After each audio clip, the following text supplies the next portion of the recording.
She was trusted, married, decorated for excellence and service. A woman who wore the uniform with pride and never missed a single day of duty in over a decade. Deputy Miranda Cole wasn't the type to raise eyebrows. She was the one her colleagues leaned on, the one inmates feared and respected in equal measure. She kept her head down, followed the chain of command, and enforced the rules like scripture. By every measure that mattered, she was solid, reliable, untouchable, until the morning they found him. Jalen Reed, 29 years old, serving an 18-year sentence for armed robbery and assault with a deadly weapon. He was found on the concrete floor of the Block C showers, shirtless, cold, and lifeless. 17 stab wounds, every one of them deliberate, clean, deep. His throat was cut so violently the wound nearly separated his jaw. There was no weapon, no witnesses, no signs of struggle, and no cameras working that night. Just a pool of blood, a dead inmate, and a list of questions no one wanted to answer. Within hours, Clayton Correctional was sealed off. Guards whispered in hallways. Administrators ordered a review of every guard's schedule for the last 48 hours. By lunch, internal affairs was involved. And by sunset, a quiet panic had begun to ripple beneath the institution's polished procedures. What they didn't know yet was that Miranda had already been in contact with someone outside the facility. A man who hadn't spoken to her in 3 days. Her husband, Aaron, a former combat medic who had served 2 tours in Afghanistan and didn't flinch easily. But what he'd seen, what he'd discovered, had left him stunned into silence. 3 nights earlier, Aaron had come across a flash drive wedged inside the back panel of Miranda's personal laptop. No label, no encryption, just a single video file. What he watched changed everything.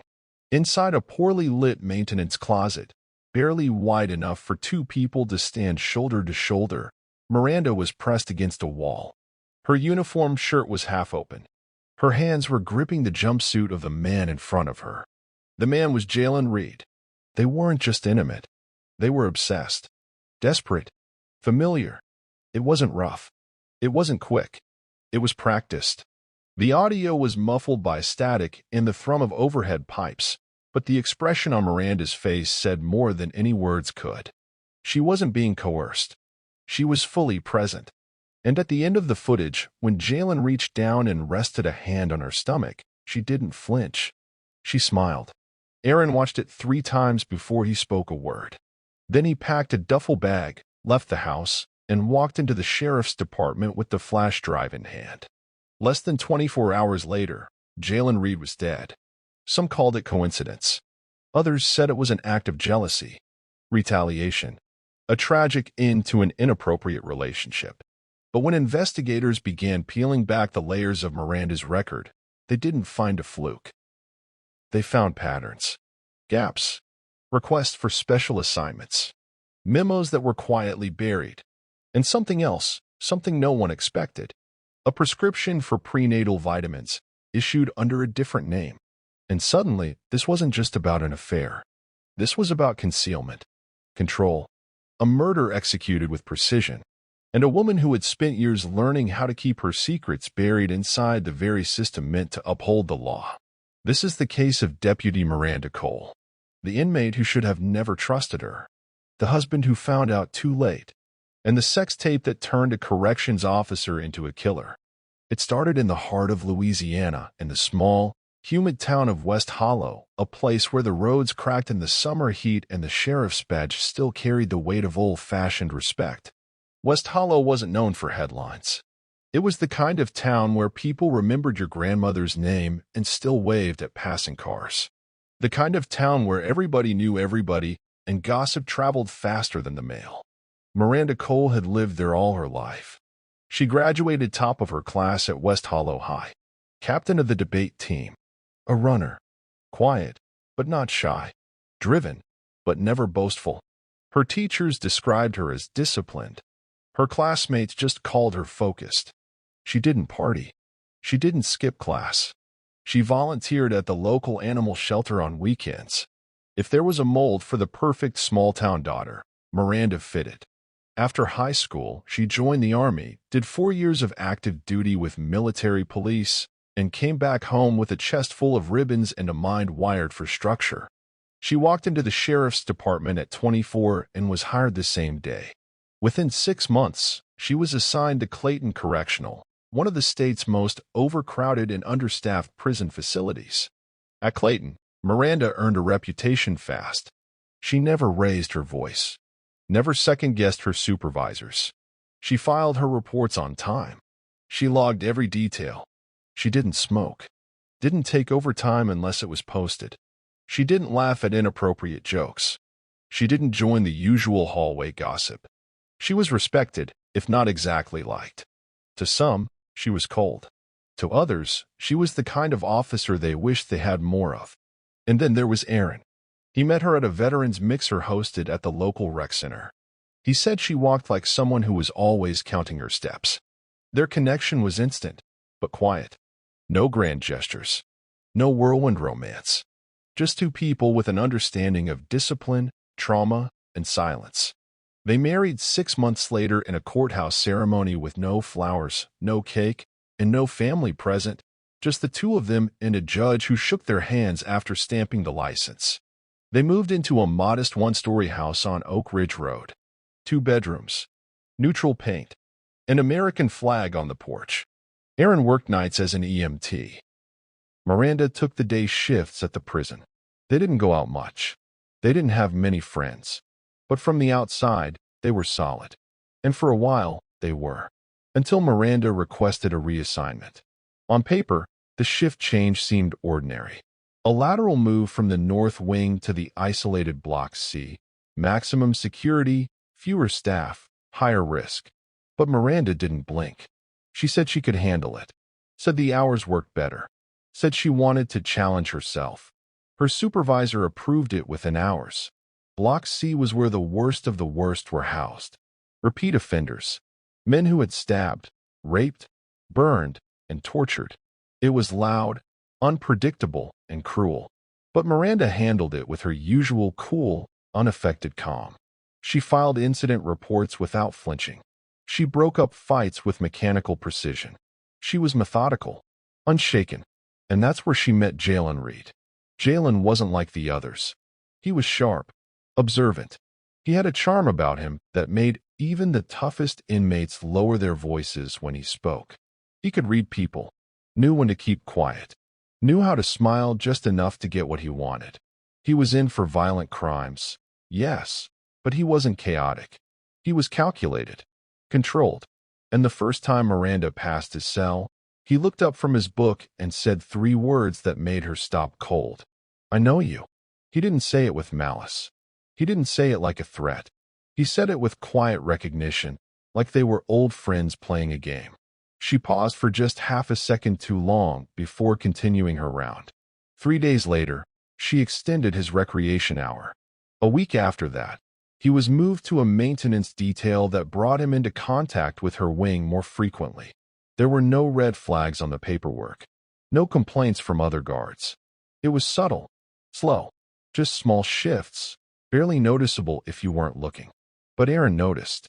He noticed the longer showers, the second phone Miranda now carried, the way she started locking her car, even in their own driveway. He noticed the change in her body, the fatigue, the new vitamins.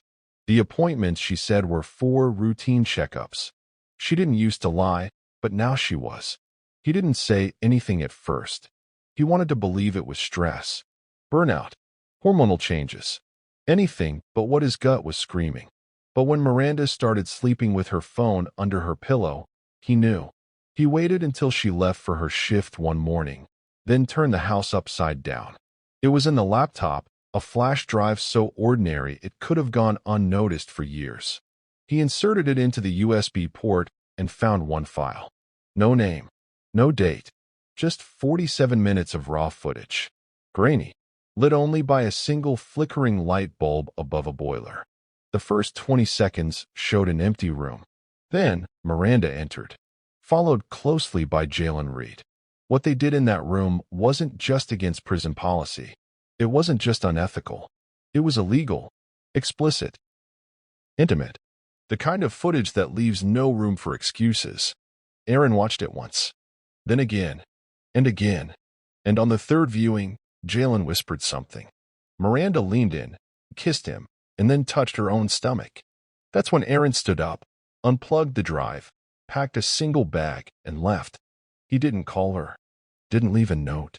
He walked into the sheriff's office with evidence in hand and asked for a private room. 48 hours later, Jalen Reed's body was found bleeding out on a concrete floor. And Miranda Cole didn't shed a single tear. The official report said it was a fight between inmates, a dispute over a card game, a sharpened toothbrush, and two men with tempers too big for the space they shared.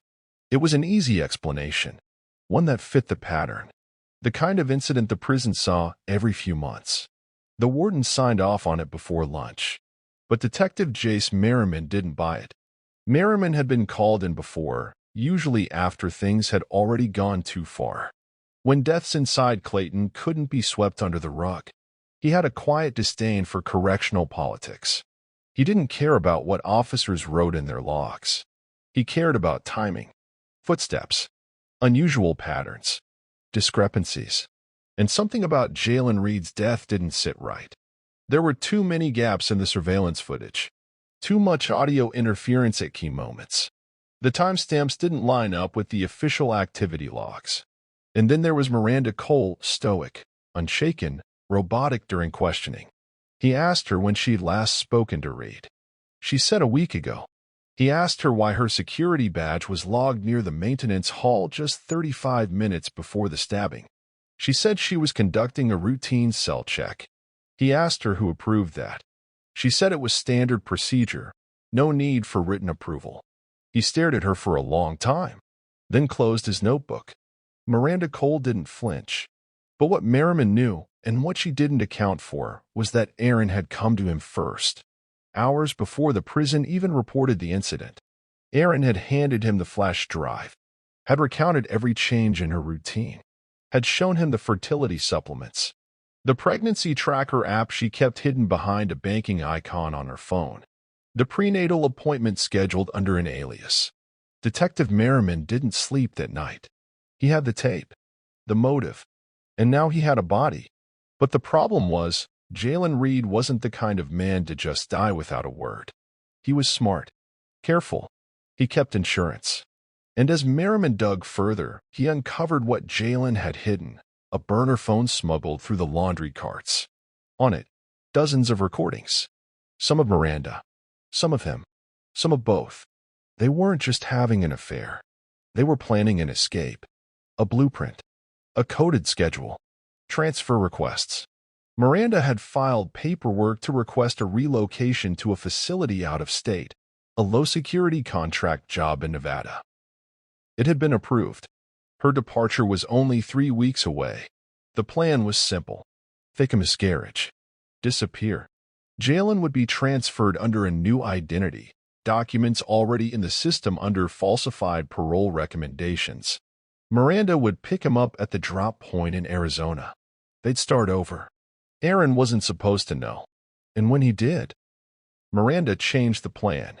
The security logs, the badge activity, the CCTV blackout, all of it was coordinated.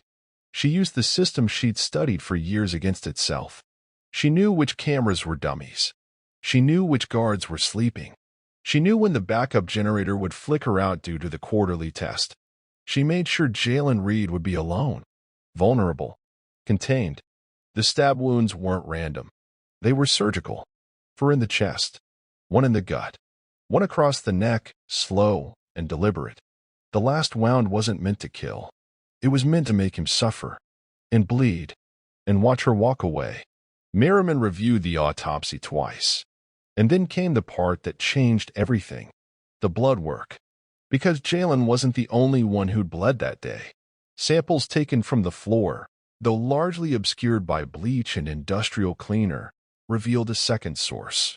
Female, consistent with someone in early pregnancy, less than 10 weeks. Miranda had miscarried. Not before, not weeks earlier, but during the incident. She had lost the child inside the same room where Jalen bled out. Merriman couldn't prove it yet, not without a full match. But something shifted in the case after that. The motive wasn't just betrayal. It wasn't just rage. It was loss. Or maybe the cold logic of someone cleaning up loose ends before a story unraveled. He requested a formal warrant. Miranda was pulled from her shift 2 days later. She didn't resist, didn't cry. She was escorted past her own coworkers, head high, uniform pressed, hands cuffed. When asked if she had anything to say, she looked straight ahead and said 4 words. He chose the wrong woman. And just like that, the courtroom storm began. Prosecutors moved quickly. Charges stacked one after another: murder, evidence tampering, abuse of power, second-degree manslaughter for the unborn child. They pulled every phone log, every email, every ounce of digital residue left behind. And then they found the second flash drive, hidden behind a false bottom in the medicine cabinet at home. On it, conversations.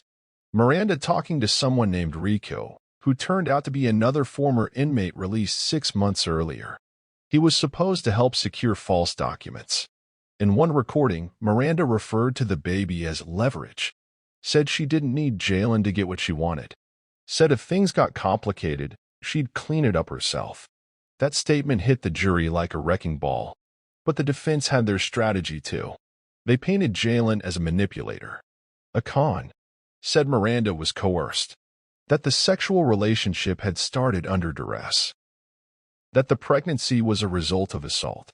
They used her Army background, her PTSD.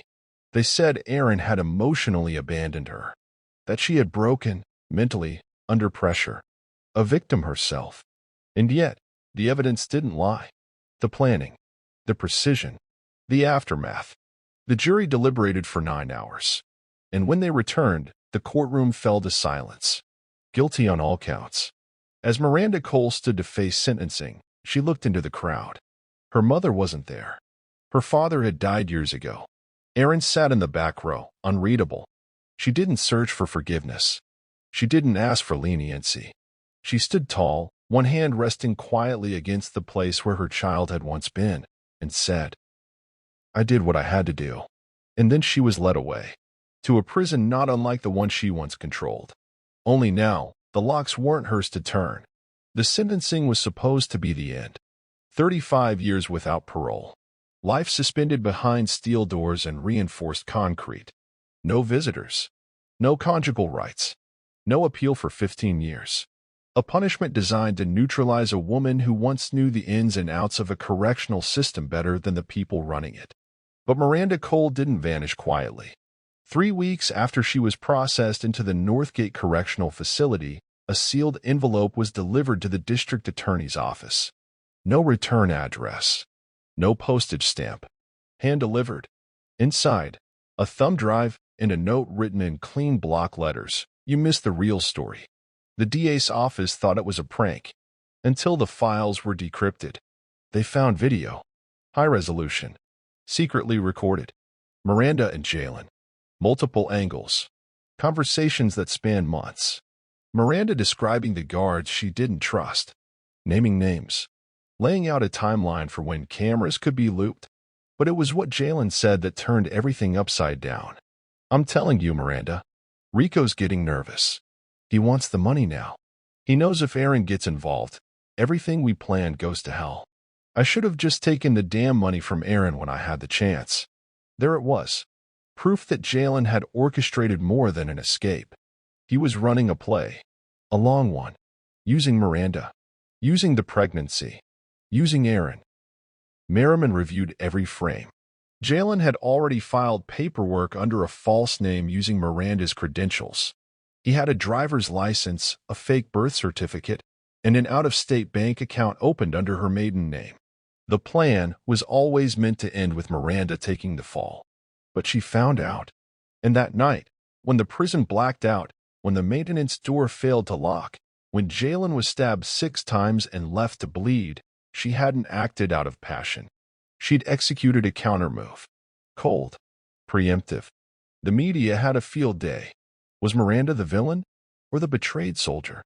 A decorated veteran abandoned by her husband, manipulated by a con artist, then scapegoated by a system she once swore to uphold? The narrative blurred. Public opinion splintered. Online forums took sides. Hashtags flooded social media. And still, through all of it, Miranda refused to speak. Until the podcast. A 6-part expose hosted by journalist Lydia Knox. The only person Miranda agreed to talk to. 1 hour a week. Unfiltered. The first episode aired 6 months into Miranda's sentence. And what it revealed shifted the case forever. Miranda didn't start the affair. Jalen did. She resisted. Rejected. Filed a report. And that report? It was buried by a superior, Captain Ray Molina. The same captain who conveniently retired 2 weeks after the incident. The same man who approved her security override access the night Jalen died. Miranda described how Molina blackmailed her with threats of demotion, promised transfers, and then began using Jalen to control her. She was caught between 2 predators, one inside the cell block and one wearing a badge. But the part that sent shockwaves through the legal community came in episode 5. Lydia Knox asked Miranda, point blank, "Did you murder Jalen Reed?" And Miranda, after a long silence, said, "I executed a threat to national security." The comment sounded insane, until she explained. Jalen, it turned out, wasn't just a con artist. He had connections with a trafficking network, one that used prison transfer protocols to smuggle identities and route money through shell inmates. He was laundering funds through private contractors inside the prison, flipping inmates into false parole programs, and funneling them into black market labor. And the baby? That was the bargaining chip. His insurance. If Miranda went public, he'd expose her role in the cover-up. If she resisted, he'd leak the pregnancy and paint her as complicit. He built the entire house of cards on her silence. She chose to burn it down. The Department of Justice launched an internal review. 2 months later, Captain Molina was arrested. 3 other prison staffers were indicted. And a secret task force began re-examining more than a dozen unexplained inmate deaths linked to the same network. But none of it cleared Miranda. She was never exonerated. Her sentence remained. Because at the center of it all, regardless of motive, was a dead man. Jalen Reed. Stabbed 6 times. By her hand. No jury would undo that. Still, the truth had been unearthed. In her cell, Miranda kept only a single photograph. A blurry ultrasound printout. The one thing that had never been a strategy, never part of a plan. Her child. The one piece of her story that wasn't a weapon. She never named the baby. Never referred to them by gender. Just them. Her last interview with Lydia Knox ended with a whisper. When they took him away, I didn't scream. I didn't cry. But when I bled, I did. And the screen faded to black. The public never heard from Miranda Cole again.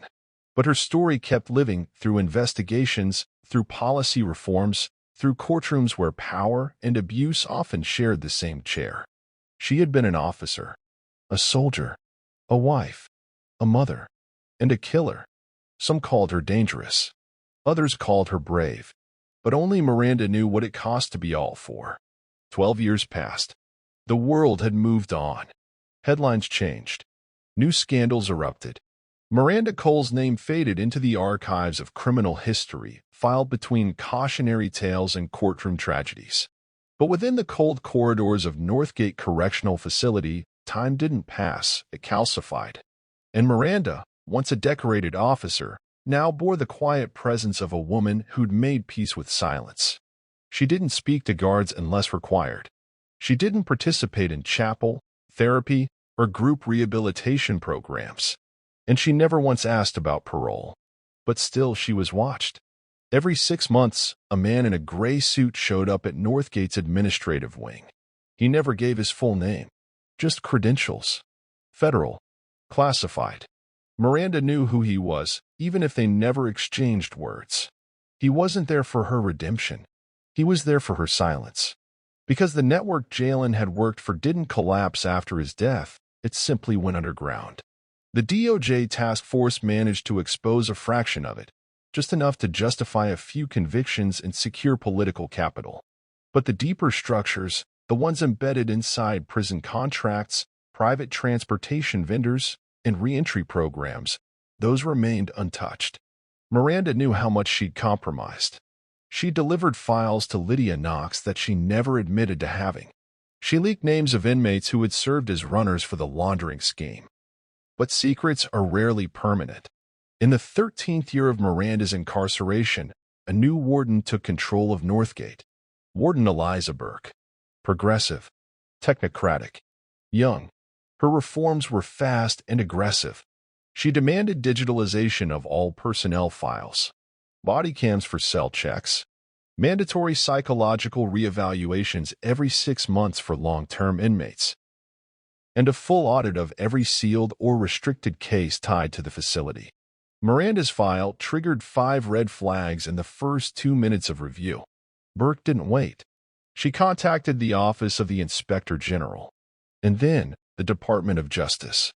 3 weeks later, Miranda was moved. No explanation, no warning, no official reason listed in the transfer order. They flew her on an unmarked plane to a federal black site disguised as a secure medical detainment center in Utah. But it wasn't medical, and it wasn't temporary. For 2 years, she lived in total isolation. No sunlight, no contact with other inmates, no clocks, just soft lights, recycled air, and a single book, the Federal Code of Ethics. Miranda had been buried, but then came the breach. An anonymous whistleblower inside the DOJ leaked over 100 gigabytes of encrypted files to a nonprofit media group.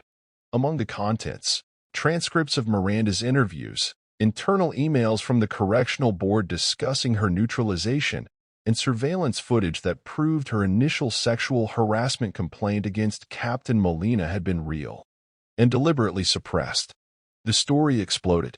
Front-page coverage, congressional hearings, civil rights lawsuits. Miranda became a lightning rod, a symbol, a question no one could answer cleanly. Was she a criminal who committed murder, or a scapegoat who exposed systemic rot from the inside?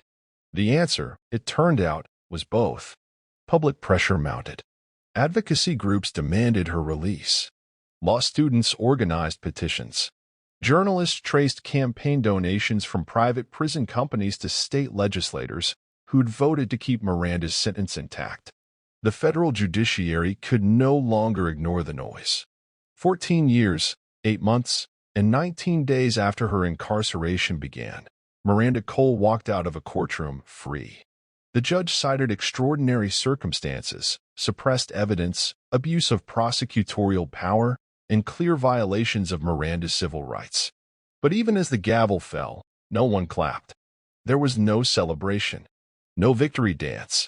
Just Miranda, alone, stepping outside for the first time in over a decade, squinting against a sun that felt too bright. She didn't speak to reporters, didn't take interviews. She moved to a small desert town under a federal witness protection program, changed her name, took a job at a veterinary clinic, told the people she met that she used to work in government, and left it at that. But every year, on the same date, a single envelope arrived at the office of Lydia Knox. No return address, no note, just a picture, a child's drawing, a sun, a tree, a woman with dark hair holding hands with a smaller figure, sometimes a boy, sometimes a girl. The colors changed, the style matured, but every drawing had the same name written in the corner, always the same 5 letters. JDN. No one ever figured out how Miranda got pregnant again, if she ever did. There were no medical records, no adoption papers, nothing official, just speculation, just rumors. Some say she used her time inside to barter for an embryo from her original pregnancy, stolen, frozen, and hidden away during the chaos of her trial. Others believe the child doesn't exist at all, that it's her way of remembering the one she lost. But a neighbor once told a reporter, off the record, that every Sunday afternoon, Miranda walked into town with a small child in tow. Quiet, polite, curious. The neighbor said the kid had Miranda's eyes. But when asked what their name was, the child just smiled and said, "You can call me Jay." Miranda Cole was never given a parade. No apology. No plaque. But in the end, she didn't need one. She exposed a machine built on silence. She survived a war most never saw. And then she disappeared, leaving behind a legacy that would live far longer than the scandal that once consumed her. If this story moved you, if it made you angry, made you think, or made you question what justice really looks like, don't let it end here. Share this video. Talk about it. Start conversations that are uncomfortable. Because silence is how these systems survive, and exposure is how they fall apart. Subscribe to the channel for more stories like this. Real cases, real people, and the truths buried beneath headlines. Drop a comment below and tell us what part of Miranda Cole's story hit you the hardest.